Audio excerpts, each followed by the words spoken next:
Good morning, boys and girls. All right, where we left off on chapter 17, um, they were realized they had to come up with a time in which Swindle would be out of his house.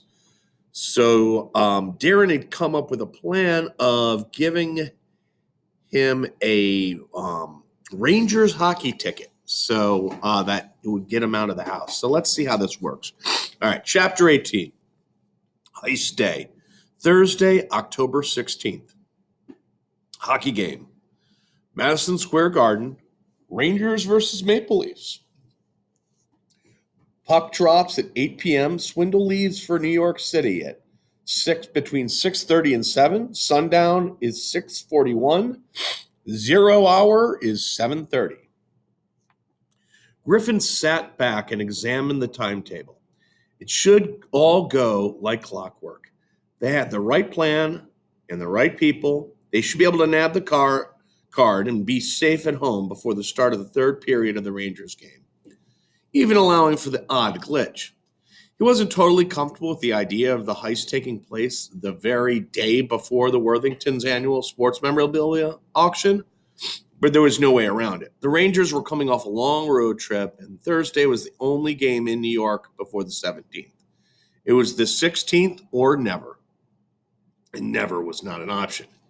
He regarded the single hockey ticket that sat on his desk. $80 for a jerk like Swindle. His one consolation was that he and Ben had paid for the ticket out of the money that Crook had given them for the Babe Ruth card. There was kind of a poetry to it. Swindle financing his own downfall with his sleazy dealings. Revenge was going to be sweet. Still, Griffin couldn't shake an uneasy feeling. Everyone was risking serious trouble by being a part of this. If something went wrong on Thursday and they were caught, Griffin knew he would have to find a way to take all the blame. This was his struggle, his family's fate. Ben and the others shouldn't have to pay for that.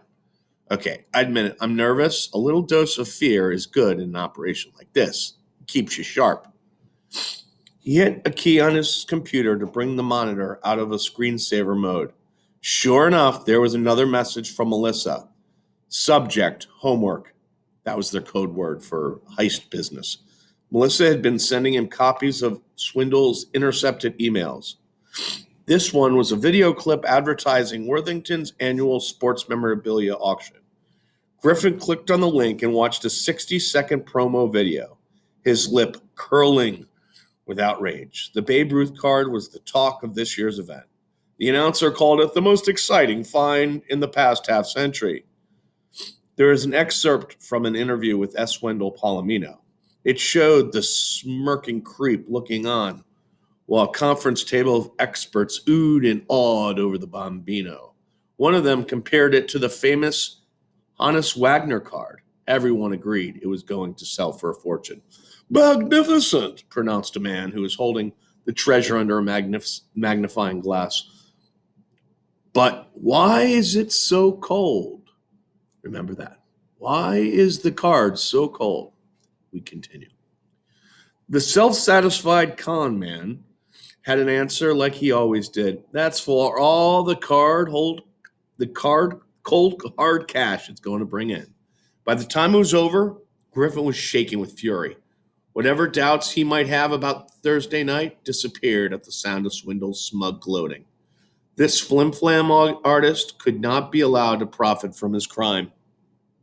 Sometimes it took an act of thievery to stop a thief.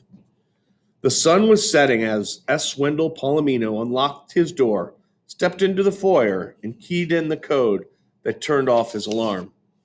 He was in a good mood. It was easy to be in a good mood when you were rich, or at least when you would be on Friday. He bent over and picked up the mail that had been dropped through the slot. Bill, magazine, junk mail. Wait, what was this? The blue square envelope had no address or stamp, which meant that someone had delivered it by hand and to the wrong house, because the notation on the front said, "To Uncle Archie with love." Without a qualm, he ripped the envelope open and pulled out a brightly colored birthday card. Inside was written, "Happy 50th. Enjoy the game. Love Maggie and Ted." A ticket to Thursday night's Rangers Leafs game was attached by a paperclip. A slow smile spread over Palomino's broad face. Better and better, he reflected, sunny side ups gleaming. Well, maybe not for Archie. He's not going to the game. I am. All right, that leaves us to chapter 19. Let's see how this operation goes. We still have a few chapters left. Quite a few. All right. Have a good day, boys and girls, and until next time.